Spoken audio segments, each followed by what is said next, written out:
how we react/bounce back. Allen fires a quick one, and the Steelers come up with it at the Buffalo 30-yard line. Big Ben wants to throw. It is caught in the end zone for the touchdown. Fires it, is picked up, running down the right sideline. He's going to score. He's going to score. Touchdown, Buffalo. Quickly inside the 5, headed to the end zone. He is in. The Bills are in control now. Clock shows 0. The celebrations begin. The Bills will just say goodnight. We need to look in the mirror, and it starts with me. I need to play better football because the ball's in my hands every single play. And so when it's in my hands, I need to make the best decision. And right now, I'm not playing good enough football for us to win. All right, that was Big Ben taking the blame. On that note, we bring in Super Bowl champion, won that Super Bowl with the Steelers, the one and only Ryan Clark. Ryan, good to see you. We will get to you in just a moment here. But Stephen A., talk to me. Have you completely lost faith in your Steelers? Well, for now, yes. I mean, listen, the word complete is obviously not where I'm going because, you know, they've got some time to right the ship. But if I had to put my money on them right now, before it was about them getting to an AFC championship game and it was all about whether or not they could beat the Kansas City Chiefs. Now it's a question as to whether or not they can win a playoff game. Their offense is so awful, it's offensive. The first 4 series take into consideration Deontay Johnson. He drops one pass, they punt. He drops another pass in the second series, they punt. Eric Ebron dropped a pass, they punt. I mean, damn, people can't catch the damn ball. And don't get me started with their running game. And so when you look at it from that perspective, and then Big Ben Roethlisberger is throwing pick sixes with only 52 seconds left in the first half, I mean, you just look at this team right now and you're saying, what the hell is going on offensively? Defensively, we know they're a big compromise with Devin Bush and Bud Dupree being out for the season. Their secondary is somewhat suspect. We saw Stephon Diggs have his way with them, et cetera, et cetera. Well, a way to offset that is by moving the chains, particularly with running the football. But they can't run the football. They haven't been able to run the football in weeks. And so you got 5 wideouts. You got Ebron. You got James Washington. You got Deontay Johnson. You got Juju Smith-Schuster and Claypool. And Deontay Johnson is dropping passes so much that he gets benched for the end of the first, for the rest of the first half. And we don't see much of him. His confidence seems to be shot. Ebron didn't look much better. You're just looking at it right now with Ben Roethlisberger not being able to shove off defenders the way that he used to. Certainly isn't mobile anymore, and it just spells disaster. We've gone from an undefeated team, question whether or not they can beat the Kansas City Chiefs for an AFC championship game, to wondering whether or not the Steelers are going to win one single playoff game, and it was apropos that they clinched the playoff spot, not by them winning, but by Miami losing. This is not good. It's what I alluded to before. Ryan Clark called me all types of names. Let's see what he has to say now.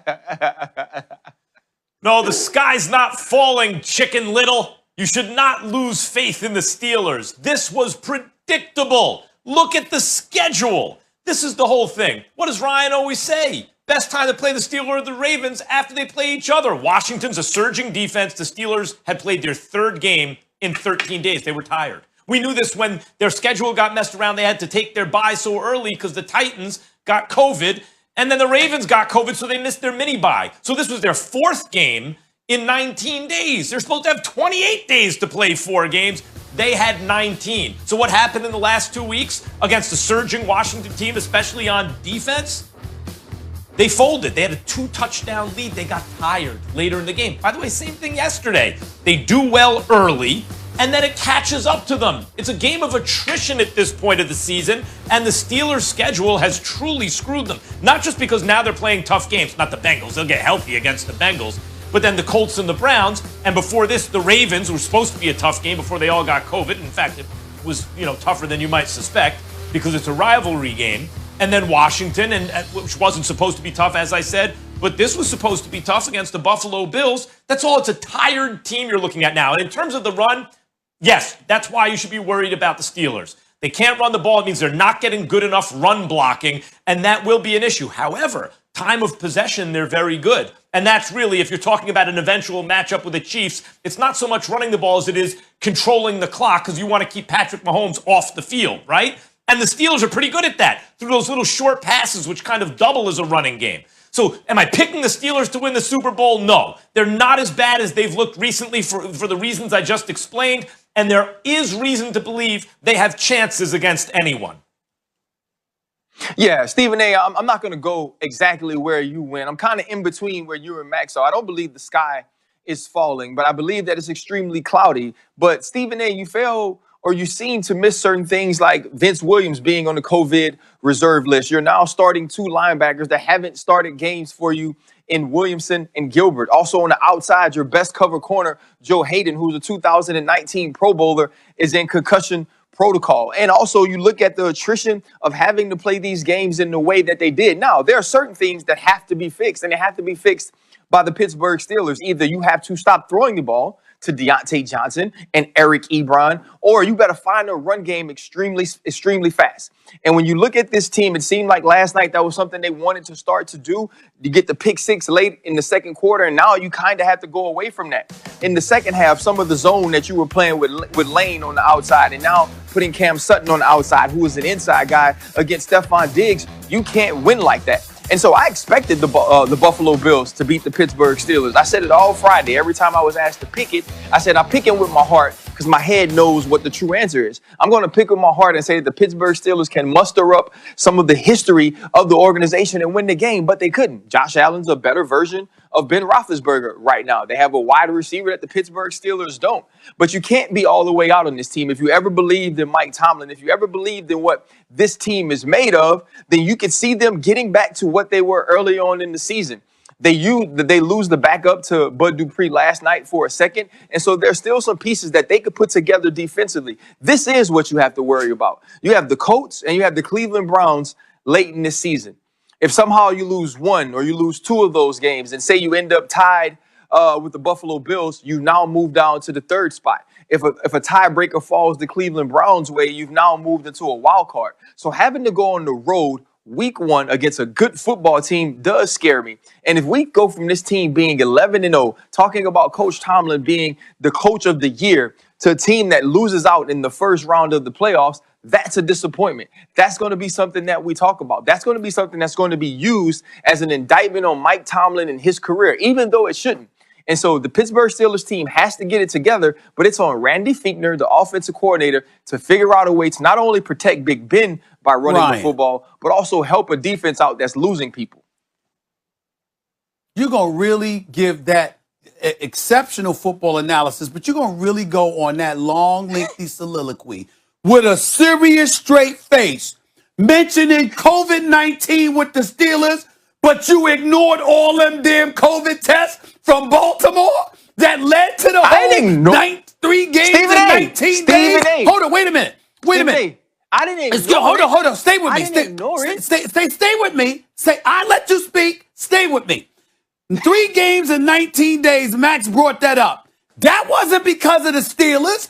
That was because the Ravens kept testing positive for the COVID test one after another. They had like 3 or 4 positive tests. Okay, so that made the delays go on and on and on. It wasn't that the Steelers tested positive. So what was the Steelers' excuse for their offense looking like trash against Baltimore? Then we get to Washington, who, by the way, doesn't have a name yet. Damn near probably doesn't have a mascot anymore. Okay, their quarterback is still on one leg. God bless him that he's back in the NFL, but he's clearly not himself yet. Okay, so their offense, the Steelers' offense stunk again. So when you're talking about all of these things, how do you sit up there and go like, oh, I must have forgot. I didn't bring up the fact that Williams tested positive when all of this stuff is going around. And there's no excuse for the Steelers offense to look that bad. Stop it, Ryan. Stop it. And Stephen I'm telling the truth. Just stop it.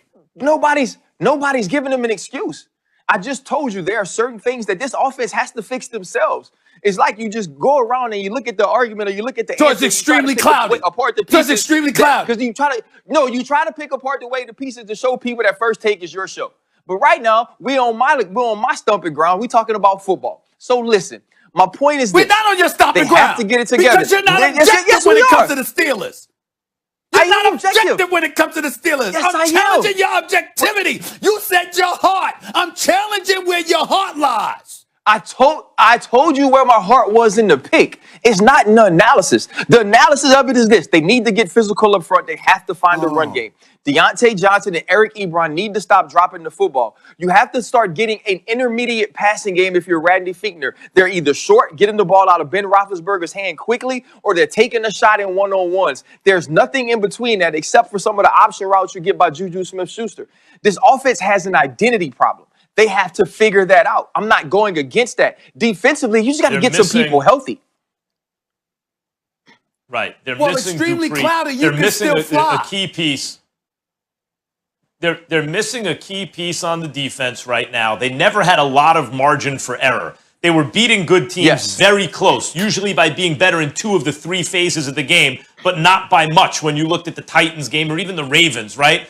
And so the Steelers, without that margin for error, when their schedule screws them, guys. By the way, you said it was 3 games in 13 days, Stephen A. It's 4 in 19. They were on another short week, against one of the best teams in the NFL, period, in the Buffalo Bills. Yeah. And by the way, for the second week, they built a nice lead and then saw it go away because they're exhausted. So I'm not saying the Steelers are the best team in the NFL, Stephen A. I expect them to lose at least once more this season because they got the Browns. They have a couple tough games coming up. I think they'll lose probably one of those. They'll wind up a 3-loss game or something. But watch how you'll be singing a different tune on a full week's rest against the Bengals next week. Events conspired to make the Steelers look worse than they are, and they didn't look that bad.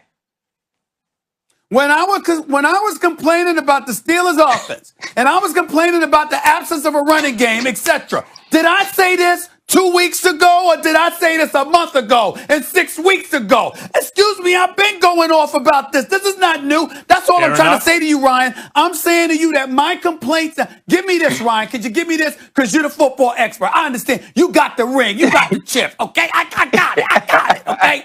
Can you give me this? Can you give me this? What? Did I not complain about the same exact thing we're complaining about weeks ago before you did. They lost? Yes or no? Stephen A. That's all. Yes, 100%. That's all I'm saying. 100%. I won't even say. 100%. Okay. Well, let's get to our next topic here, guys. I want to circle back to the NFC.